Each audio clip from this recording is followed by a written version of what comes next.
샬롬, 주님의 이름으로 평안을 전합니다. 오늘 이 아침에도 하나님의 말씀 앞에 나오는 사랑하는 성도님들 한 분 한 분을 주님의 이름으로 축복합니다. 우리 사도신경으로 우리의 신앙을 고백하겠습니다. 나는 전능하신 아버지 하나님 천지의 창조주를 믿습니다. 나는 그의 유일하신 아들 우리 주 예수 그리스도를 믿습니다. 그는 성령으로 잉태되어 동정녀 마리아에게서 나시고 본디오 빌라도에게 고난을 받아 십자가에 못 박혀 죽으시고 장사된 지 사흘 만에 죽은 자 가운데서 다시 살아나셨으며 하늘에 오르시어 전능하신 아버지 하나님 우편에 앉아 계시다가 거기로부터 살아있는 자와 죽은 자를 심판하러 오십니다. 나는 성령을 믿으며 거룩한 공교회와 성도의 교제와 죄를 용서받는 것과 몸의 부활과 영생을 믿습니다. 아멘.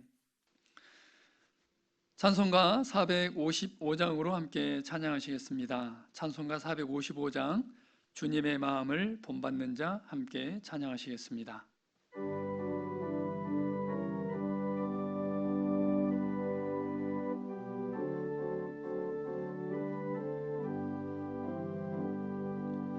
주님의 마음을 본받는 자, 그 마음에 평강이 찾아오는 험악한 세상을 이길 힘이 하늘로부터 임함이로다. 주님의 마음 본받아 살면서 그 거룩하심 나도 이루리. 주 모습 내 눈에 안 보이며 그 음성 내 귀에 안 들려도 내 영혼 날마다 주를 만나 신령한 말씀 늘 배우도다. 주님의 마음 본받아 살면서 그 거룩하심 나도 이루리. 가는 길 거칠고 험하여도 내 맘에 불평이 없어짐은 십자가 고난을 이겨내신 주님의 마음 본받음이라.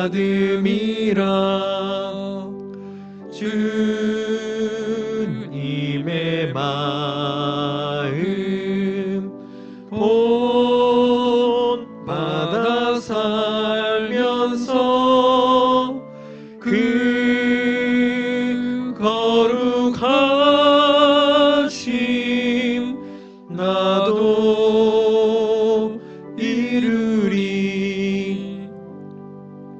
주 예수 세상에 다시 오실 그날엔 무성도 변화하여 주님의 빛나는 그 영상을 다 함께 보며 주 찬양하리. 주님의 마음 본받아 살면서 그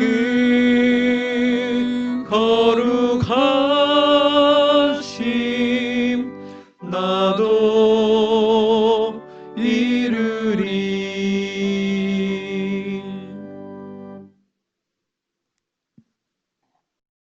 하나님 말씀 함께 보겠습니다. 오늘 함께 나눌 하나님의 말씀은 로마서 7장입니다. 로마서 7장 1절부터 3절까지 말씀을 중심으로 함께 하나님의 말씀을 나누겠습니다. 신약 성경 로마서 7장 1절부터 3절까지 말씀입니다. 형제들아, 내가 법 아는 자들에게 말하노니 너희는 그 법이 사람이 살 동안만 그를 주관하는 줄 알지 못하느냐. 남편 있는 여인이 그 남편 생전에는 법으로 그에게 매인받으나 만일 그 남편이 죽으면 남편의 법에서 벗어나느니라. 그러므로 만일 그 남편 생전에 다른 남자에게 가면 음녀라.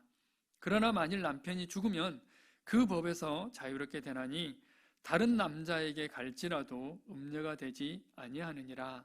아멘. 하나님 감사합니다. 오늘 또 다른 기회를 저에게 주심을 감사합니다. 하루를 살아갈 수 있는 기회, 예배할 수 있는 기회, 하나님 말씀 앞에 우리 자신을 내어놓을 수 있는 기회를 주셔서 감사합니다. 순간순간 주어지는 기회들을 최대한 활용하게 하시고 더욱더 하나님을 닮아가게 하며 하나님의 마음을 시원케 해드리는 우리의 삶이 되게 하여 주시옵소서. 이 시간에도 하나님 말씀 앞으로 나아갑니다. 성령님 말씀을 깨닫게 하여 주시고 들려주시옵소서. 예수 그리스도 이름으로 기도합니다. 아멘. 우리는 계속해서 로마서 말씀을 함께 나누고 있습니다. 로마서, 그렇죠. 쉽지 않은 성경이기도 하고요. 참으로 저희가 읽을 때마다 우리의 마음을 때로는 힘들게 하는 그런 성경이기도 합니다. 너무 많이 욕심 부리지 마시고요. 또 계속해서 반복해서 성경을 읽고 공부할 기회가 있으니까요. 이번 기회에 로마서 말씀을 묵상하면서 또 함께 나누면서 단 한 가지라도 새롭게 복음에 대해서 또 하나님에 대해서 깨닫는다면 충분히 의미 있는 시간이 될 것 같습니다. 오늘 설교 제목 보셨죠? 공소권 없음이라는 설교 제목입니다. 공소권 없음이라는 단어는 우리에게 아주 친숙한 단어는 아닙니다. 그런데 최근에 이 단어가 신문을 누볐던 적이 있습니다. 공소권 없음이라는 그 말은 불기소 처분 중 하나로서 피의 사건에 대해 소송 조건이 결여됐거나 형이 면제되는 경우에 검사가 내리는 결정을 말합니다. 좀 너무 어렵죠. 이게 무슨 얘기냐면 피고가 있었어요. 그러니까 잘못한 사람이, 죄를 지은 사람이 있었습니다. 근데 죄를 지은 사람이 있었는데 이 사람이 수사 중에 죽었습니다. 그러면 더 이상 이것은 수사를 진행하지 않고 그냥 그 자리에서 끝내는 거죠. 이것을 공소권 없음이라고 얘기합니다. 죄가 있지만 죄가 없어지는 것을 이야기합니다. 몇몇 사례들이 있기는 한데요. 아마 최근에도 뉴스에 그런 얘기들이 좀 있었습니다. 분명히 고소를 당했는데 그 고소를 당한 사람이 수사 과정 중에 이렇게 죽게 되는 일들이 있을 때 공소권 없음이 발동이 되어지게 됩니다. 오늘 로마서 7장에는 이 바로 공소권 없음이 나오게 됩니다. 로마서 8장 1절에도 공소권 없음이라는 단어를 우리가 생각해 볼 수 있습니다. 분명히 죄는 지었는데 죄가 없어지는 겁니다. 왜냐하면 우리는 로마서 6장에서 내가 죽음으로 인해서 공소권 없음을 얘기했고요.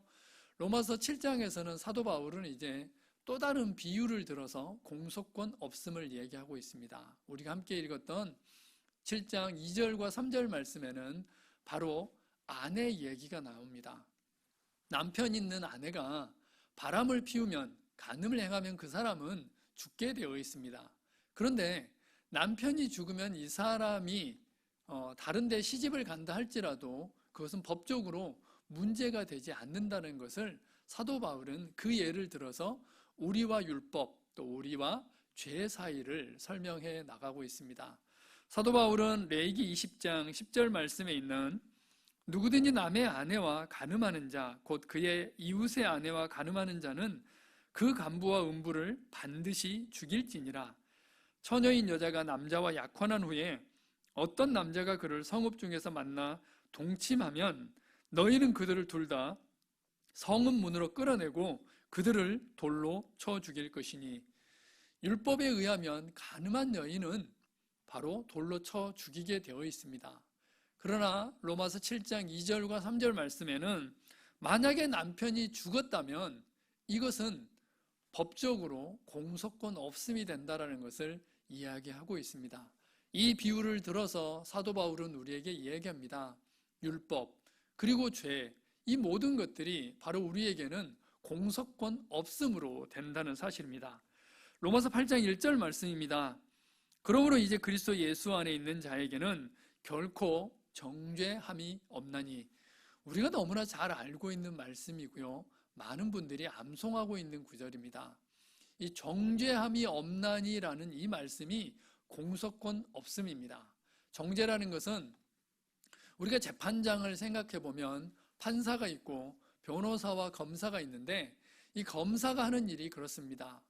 이 사람은 이런 법 조항에 의해서 이 정도의 형량이 있어져야 됩니다라고 그 죄의 값을 정하는 것, 이것이 바로 정죄입니다. 그런데 그리스도 예수 안에 있는 자에게는 결코 정죄함이 없습니다. 공소권이 없어졌다는 겁니다. 그래서 사도 바울은 로마서 6장에서 그리고 로마서 7장에서 그리고 8장 1절에서 계속해서 이 부분을 설명하고 있습니다. 죄의 대가로, 죄의 싹수로 인해서 우리는 죽을 수밖에 없었고 영원한 형벌을 받을 수밖에 없었는데 예수님께서 십자가에 못 박혀 죽으심으로 인해서 우리는 더 이상 죄값을 치르지 않아도 된다는 것, 바로 공소권 없음을 이야기하고 있습니다. 이것이 7장 1절부터 3절까지 내용입니다. 그러면서 사도 바울은 7장 4절부터 이 부분을 다시 설명합니다. 그러므로 내 형제들아, 너희도 그리스도의 몸으로 말미암아 율법에 대하여 죽임을 당하였으니 이는 다르니 곧 죽은 자 가운데서 살아나신 이에게 가서 우리가 하나님을 위하여 열매를 맺게 하려 함이라. 우리가 육신에 있을 때에는 율법으로 말미암는 죄의 정욕이 우리 지체 중에 역사하여 우리로 사망을 위하여 열매를 맺게 하였더니 이제는 우리가 얽매였던 것에 대하여 죽었으므로 율법에서 벗어났으니 이러므로 우리가 영의 새로운 것으로 섬길 것이요 율법 조문에 묵은 것으로 아니할지니라.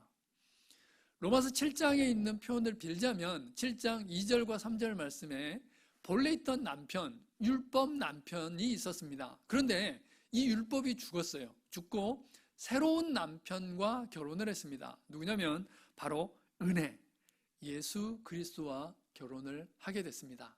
그래서 이제는 어떤 법이요? 새로운 법 아래 들어갔다는 것을 사도 바울은 지금 복음을 설명을 하고 있습니다. 옛날 율법과 함께 살 때는 너무너무 힘들게 살았지만 이제 은혜의 법 아래 들어갔기 때문에 예수님과 함께 새롭게 살았기 때문에 우리는 옛날 과거의 열매를 맺는 것이 아니라 새로운 법, 예수 그리스도의 은혜의 법 아래서 새로운 열매를 맺어야 된다는 것을 이야기하고 있습니다. 7장 7절 말씀입니다. 그런즉 우리가 무슨 말을 하리요? 율법이 죄냐? 그럴 수 없느니라. 율법으로 말미암지 않고는 내가 죄를 알지 못하였으니 곧 율법이 탐내지 말라 하지 아니하였더라면 내가 탐심을 알지 못하였으리라. 그래서 사도 바울은 그 다음 이제 논지로 뭘 설명하고 있냐면 7장 1절부터 6절까지 이제 율법은 죽었다. 율법은 더 이상 우리를 주관하지 못한다라고 이야기를 하고 있습니다. 자, 그러면 그 다음 질문이 얼마든지 될 수 있죠. 그러면 율법이 가지고 있는 의미, 또 우리가 잘 알고 있는 성경상에 나와 있는 그 수많은 이 법들을 어떻게 해야 되고 이 법들이 우리에게 가지고 있는 의미는 무엇이냐는 거죠. 그래서 사도 바울은 이 부분을 어떻게 설명하냐면 이미 로마서 3장 20절 말씀에서 한번 설명을 했습니다. 율법의 행위로는 의롭다함을 얻을 육체가 없습니다. 율법으로는 무엇을요? 죄를 깨닫게 된다라고 표현을 합니다. 지금 7장 이 7절부터 말씀에도 역시 마찬가지입니다.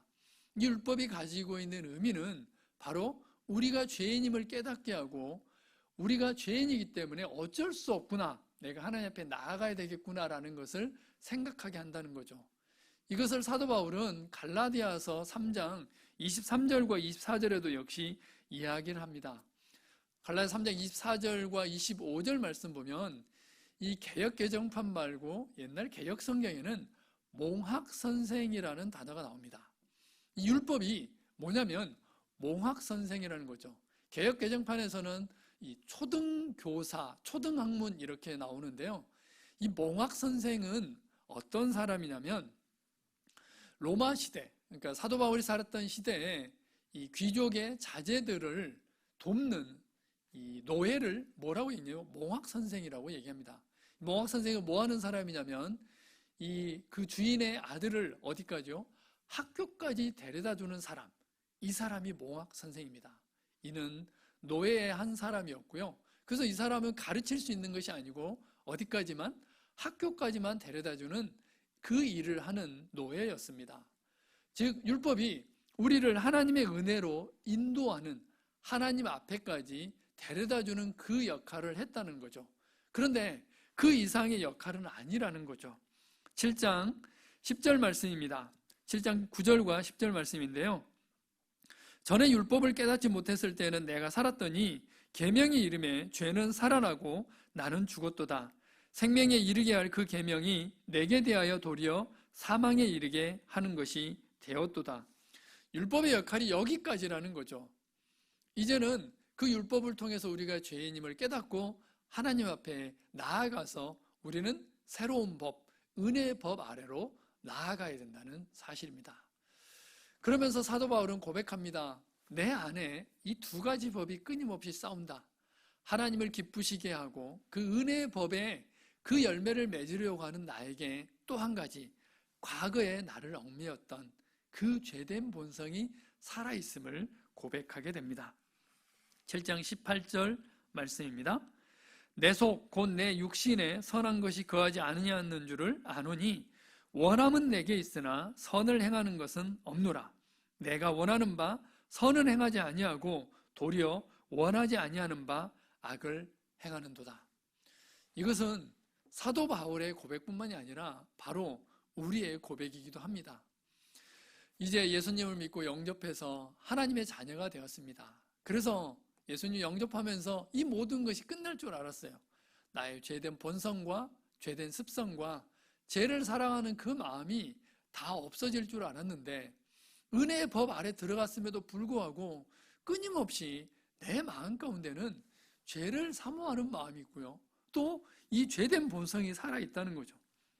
그래서 사도 바울은 고백합니다. 내가 원하는 바 선은 행하지 아니하고 도리어 원하지 아니하는 바 악을 행하는도다. 이것은 비단 우리의 고백일 뿐만이 아니라 사도 바울의 고백이었고 모든 믿는 자의 고백이었습니다. 그래서 로마서 7장에 있는 마지막 결론으로 이제 사도 바울은 갑니다. 왜냐하면 이 7장 마지막 부분은 8장으로 연결될 수밖에 없습니다. 7장의 논지가 이렇죠. 우리는 이제 새로운 법 아래에 들어갔다.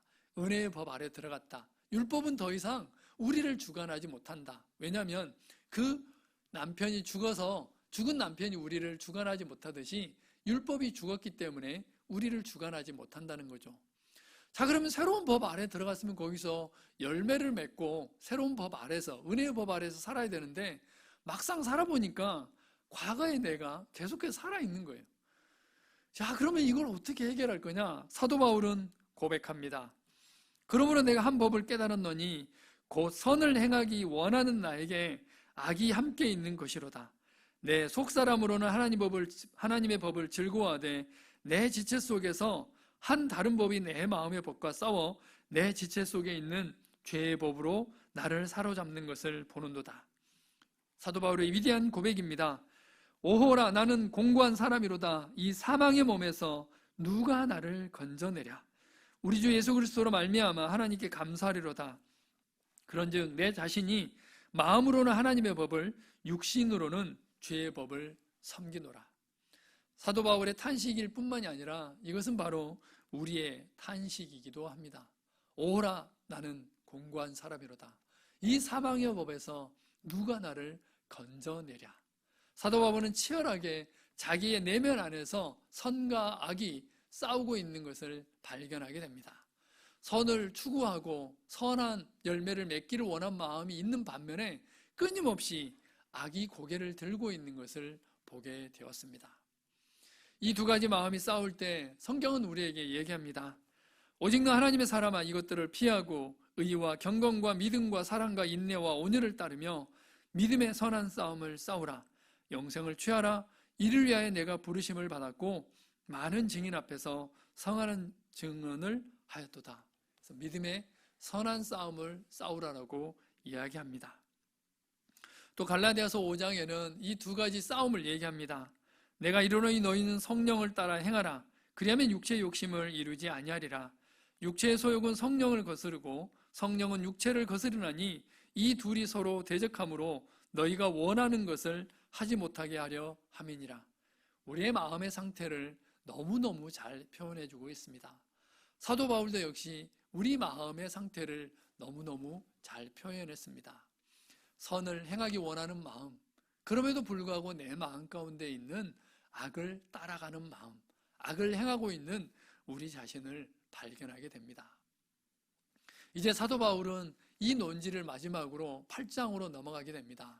이제 내일 우리는 로마서 8장 말씀을 통해서 그러면 이 모든 갈등을 어떻게 해결해 나갈 것인가? 우리가 알고 있는 대로 성령님을 따라 행해야 된다는 것으로 결론이 나게 됩니다. 로마서 7장, 사도 바울은 복음을 로마에 있는 성도들에게 설명을 하고 있습니다. 어떻게 설명하고 있냐면 공소권 없음으로 설명을 하고 있습니다. 7장에서는 내가 죽었기 때문에, 옛날 남편이 죽었기 때문에 이제 더 이상 그 죽은 남편의 법 아래에 있는 것이 아니라 새로운 남편, 예수 그리스도의 은혜의 법 아래에 있다는 것을 이야기하고 있습니다. 율법이 아니라 은혜이고 죄가 아니라 하나님의 사랑으로 나아갈 것을 이야기합니다. 그러면서 그 모든 것들을 알고 우리가 하나님의 사랑과 은혜, 또 새로운 열매를 맺으려고 하는 우리 마음 가운데 죄가 도사리가 있고 또 죄를 행하고 있는 우리 자신을 발견하게 된다는 것을 사도 바울은 로마서 7장에서 이야기를 합니다. 성화를 이뤄가는 과정들, 그 과정 속에서 있어지는 치열한 전투를 사도 바울은 고백하고 있습니다. 이 치열한 전투는 로마서 8장에서 대안을 제시하게 됩니다. 어찌됐든 간에 우리는 이 사실을 깨달아야 됩니다. 과거 로마서 7장 1절에 나와 있는 대로 바로 형제들아 내가 법 아는 자들에게 말하노니 너희는 그 법이 사람이 살 동안만 그를 주관하는 줄 알지 못하느냐. 살아있는 동안만 그 법이 주관하게 됩니다. 죽었다면 더 이상 그 법이 주관하지 못하는 거죠. 로마서 6장부터 계속 사도 바울은 복음을 이렇게 설명해 나가고 있습니다. 이 새로운 법을 깨닫고 또 하나님을 어떻게 하면 기쁘시게 할 것인지, 새로운 법 안에서 어떤 열매를 맺어갈 것인지 고민하고 또 하나하나 순종의 감으로 인해서 하나님을 기쁘시게 하는 오늘 하루의 삶이 되기를 주님의 이름으로 간절히 부탁을 드립니다. 하나님 감사합니다. 로마서 7장을 통해서 복음의 부요함을 다시 한번 보게 됩니다. 이제 죽어서 공소권 없음으로 인해서 우리의 죄가 다 없어졌고 또 그 율법으로 인해서 있어지는 정죄가 없어졌음을 인해서 찬양과 감사를 드립니다. 자유함, 하나님의 은혜, 그 안에서 이제 새로운 열매를 맺게 하시고 하나님을 기쁘시게 하는 삶의 열매들이 우리의 삶 속에 주렁주렁 매달려서 또 그 열매를 우리가 먹을 뿐만 아니라 주변에 있는 많은 사람들에게 흘려보내는 우리의 삶이 되게 하여 주시옵소서. 지금은 우리 주 예수 그리스도의 은혜와 하나님 아버지의 무한하신 사랑하심과 성령님의 교통하심 역사가 하나님의 복음을 붙들고 선한 열매를 맺기를 원하는 사랑하는 주의 백성들을 머리머리 위에 지금으로부터 영원토록 함께 하시기를 간절히 축원하옵나이다. 아멘. 함께 기도하겠습니다. 주신 말씀 생각하시면서 복음의 부요한 가운데 들어갈 수 있도록 또 선한 열매를 맺을 수 있도록 함께 기도하시고요. 또 교회 여러 가지 현안들을 위해서 특별히 예배 재개를 위해서 함께 기도하겠습니다. 우리 음악에 맞추어서 각자 기도하시겠습니다.